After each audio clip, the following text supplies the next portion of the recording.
Dibanding minimarket, modalnya relatif kecil teman-teman. Untuk mulainya gampang, ya antara 10-18% per tahun.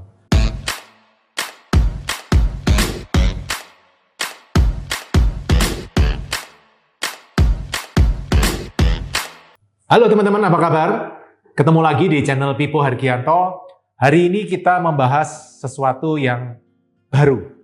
Oke, tapi perkenalkan dulu, nama saya Pipo, saya investor properti.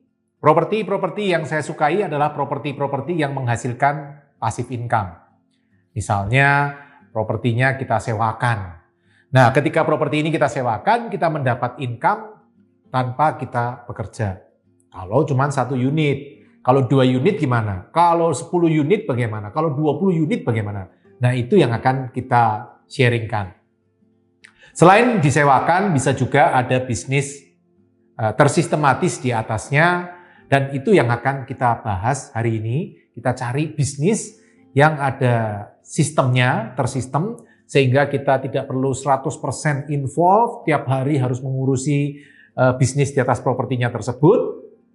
Tapi walaupun tidak kita urusin setiap hari, tetap akan menghasilkan income bagi kita. Nah, sebenarnya intinya itu teman-teman. Nah teman-teman, hari ini kita akan membahas tentang investasi properti, tapi di atasnya ada bisnisnya, dan bisnisnya adalah warteg teman-teman, warung Tegal. Untuk teman-teman yang tinggal di Jakarta, warteg sudah sangat familiar, warung nasi, masakan bermacam-macam.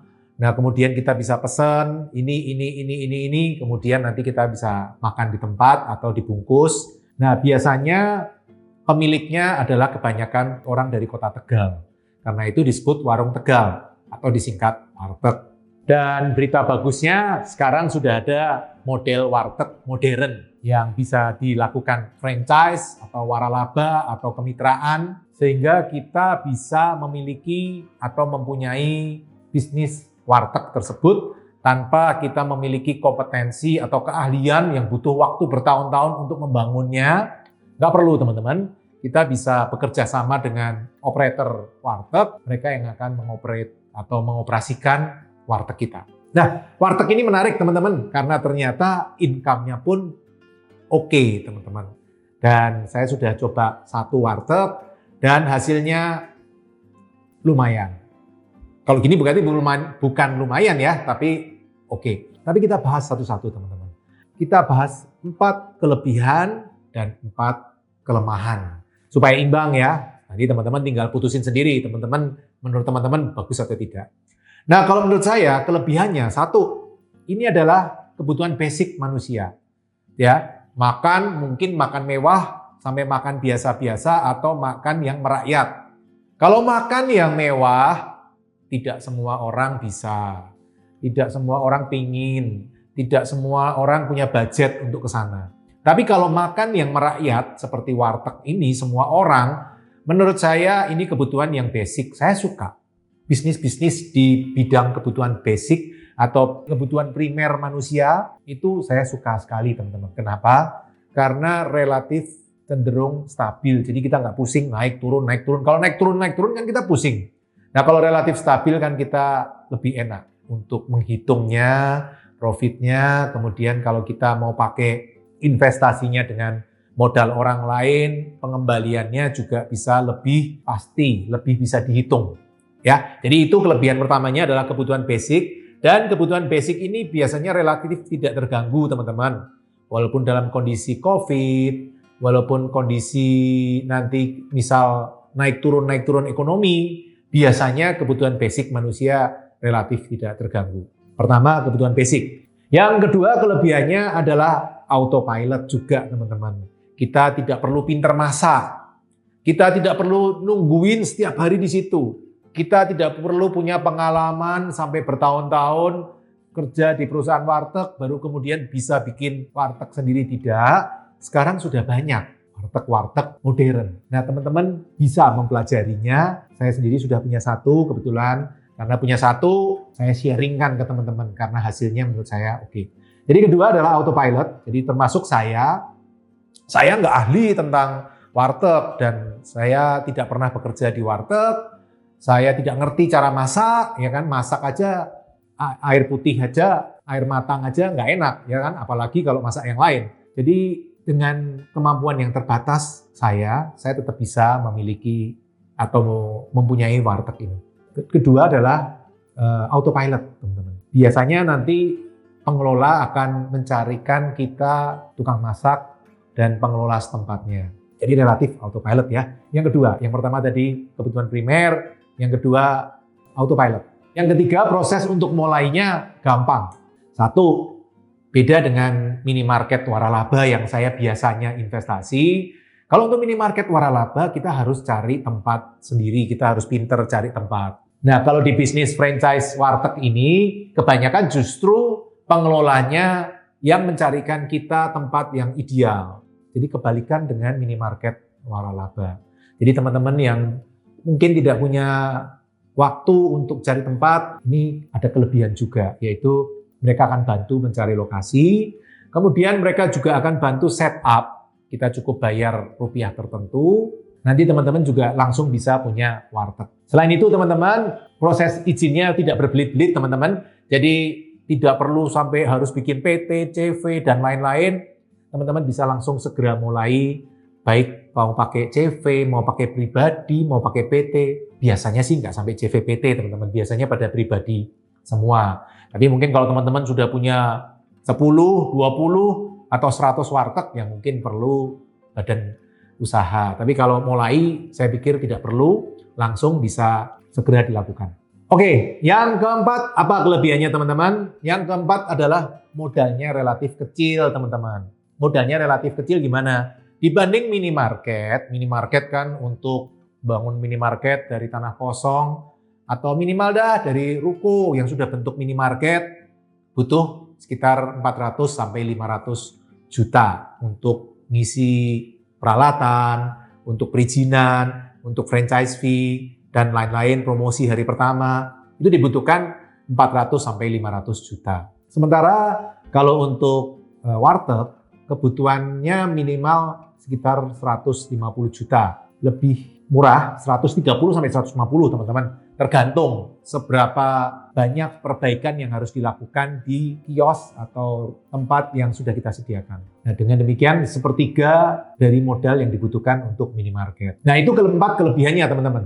Sekarang kita bahas berikutnya 4 kekurangannya apa. Supaya teman-teman dapat gambaran yang objektif, kita juga bahas kekurangannya atau kelemahannya. Satu, kelemahannya adalah sistemnya masih relatif bertumpu ke unsur saling percaya. Nah, sistem ini bagus ketika orang yang kita percaya benar-benar bisa dipercaya. Tapi ketika orang yang dipercaya tidak bisa dipercaya, apa yang terjadi teman-teman? Banyak masalah ya, mulai dari pengelolanya ada yang kabur, ada yang penjualannya tidak sesuai dengan mungkin pencatatannya kacau atau seperti apa sehingga tidak tepat, dan hal-hal yang lain mungkin kalau bagi orang yang terbiasa tepat sekali mungkin akan menjengkelkan. Gimana sih mestinya penjualan segini kok penjualannya cuma dicatat segini, mestinya belanjanya cuma segini, kenapa dia lapor saya seperti ini? Jadi ada nggak enakan. Itu faktor pertama yang menurut saya menjadi kekurangan dari sistem ini. Karena masih banyak yang sistemnya tradisional, saling percaya, tidak ada bukti. Jadi masih model saling percaya. Nomor 2, saya melihat bahwa properti yang dipakai oleh warteg ini, saya melihatnya, kalau dari sisi saya yang terbiasa melihat properti untuk minimarket, rasanya saya merasa pilih properti untuk minimarket. Kenapa? Karena saya melihat ukurannya agak kecil, sehingga saya khawatir nanti ketika ada pelebaran jalan atau sebelah ada dibangun tembok atau apa, jadi properti itu jadi nilainya bisa berkurang drastis. Beda dengan minimarket yang langsung buka, ukurannya besar sehingga relatif aman. Ada sih minimarket yang kecil-kecil juga ada. Kalau saya disuruh memilih dan memproyeksikan ke depan, saya lebih pilih properti untuk minimarket. Karena properti minimarket, saya pernah punya pengalaman di Tangerang. Saya beli satu tanah kosong 2 juta per meter tahun Oh, udah lama ya, 2012, 2013. 2 juta per meter. Kemudian saya bangun minimarket, sebelahnya saya bangun 2 ruko. Ternyata 2 ruko ini dengan cepat orang segera mengisi sehingga penuh. Nah, saya ingin membangun ruko di sebelahnya, saya mau beli ke pemilik tanah yang sama, tanah di sebelah itu.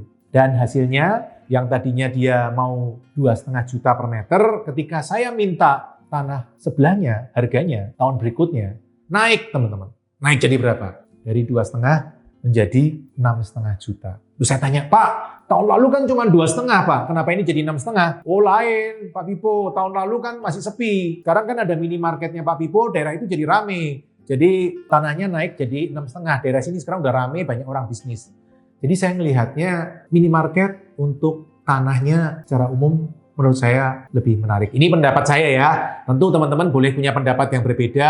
Silahkan nanti tulis di komen, kita berdiskusi di komen. Nah, kekurangan yang ketiga adalah teman-teman, warteg saya melihatnya hari ini ya belum tersebar massal di seluruh Indonesia. Mungkin tiap daerah punya taste yang berbeda-beda, selera yang berbeda-beda, sehingga warteg yang saya tahu ya, itu lebih banyak di daerah Jakarta.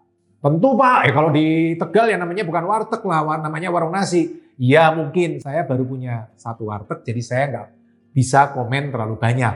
Yang saya tahu warteg ini cocok untuk orang-orang yang tinggal di Jakarta. Tapi bagaimana kalau nanti di Medan? Bagaimana di Surabaya? Bagaimana di Bali? Bagaimana di Ambon? Bagaimana di Jayapura? Dan seterusnya, saya jujur belum punya pemahaman seperti itu. Jadi teman-teman silahkan pertimbangkan masak-masak sebelum teman-teman investasi di warteg ya. Saya komen dalam pengalaman saya punya warteg di sekitar Jakarta. Nah, itu yang ketiga kelemahannya. Yang keempat, teman-teman, yang saya lihat kelemahannya adalah warteg juga selain tidak bisa di kota lain, bukan tidak bisa ya, belum bisa atau saya belum tahu tepatnya ya kan. Keempat adalah warteg juga saya ragu bisa nggak di desa-desa terpencil. Kalau minimarket bisa teman-teman. Di desa-desa terpencil minimarket tidak ada masalah. Saya ada toko-toko yang bahkan dari kota besar perlu waktu 2-3 jam. Dari kota besar terdekat. Bukan dari Jakarta ya. Dari kota besar terdekat masih 2-3 jam. Kalau warteg mungkin belum umum kali ya teman-teman. Mudah-mudahan suatu hari warteg bisa ke sana. Bayangan saya warteg itu suatu hari sama seperti McDonald's-nya Indonesia. Kalau di Amerika ada McDonald's seluruhnya sampai desa-desa, ya saya berharap suatu hari warteg bisa sampai ke situ. Tapi hari ini teman-teman, saya masih melihat warteg mungkin lebih cocok di daerah perkotaan. Minimal pinggir kota, terutama di sekitar Jakarta dan sekitarnya. Kalau daerah lain, saya belum tahu. Misal Jogja, kebetulan saya aslinya Jogja, saya belum kebayang ya warteg Jogja. Kalau di Jogja kan yang kuat Warmindo, warung Indomie ya kan. Kemudian warung burjo atau sejenis itu mungkin lebih kuat, lebih merakyat, lebih menjamur. Sementara untuk warteg saya kurang paham. Di Jogja ada nggak warteg? Teman-teman yang di Jogja nanti tulis ya di komen, oh Jogja ada Pak warteg. Nah tolong ditulis, saya ingin tahu. Nah itu perbandingan teman-teman 4 kelebihan dan 4 kelemahan yang saya amati dari investasi warteg pertama saya ini. Tentu teman-teman juga boleh menambahkan, Pak, untung mana Pak, warteg atau minimarket? Nah ini menarik nih, untung mana nih, minimarket atau warteg? Kebetulan warteg yang saya amati, profitnya kurang lebih sama dengan minimarket. Kurang lebih ya dari sisi persentase terhadap investasi atau kita nyebutnya ROI. Terhadap ROI, return on investment, secara persentase sama dengan minimarket. Tergantung balik lagi ke harga tanah dan penjualan warteg itu rame atau tidak. Sama seperti minimarket, kurang lebih menurut saya ya antara 10 sampai 18% per tahun. Masih jauh lebih bagus daripada deposito atau tabungan. Nah itu pendapat saya teman-teman. Teman-teman sudah pernah makan warteg belum? Nah kalau sudah tulis di komen. Atau teman-teman juga pengen tulis juga pendapat teman-teman. Mungkin pendapat saya ada yang salah. Silahkan teman-teman tulis di komen. Nanti kita diskusi di komen. Mudah-mudahan ini menginspirasi teman-teman dan membuat warteg semakin maju di Indonesia. Salam sehat selalu, salam pasif income property. Investasi yang terbaik adalah dari otak kita. Karena itu, subscribe channel saya dan ikuti terus video-video saya. I'm Piko Lender.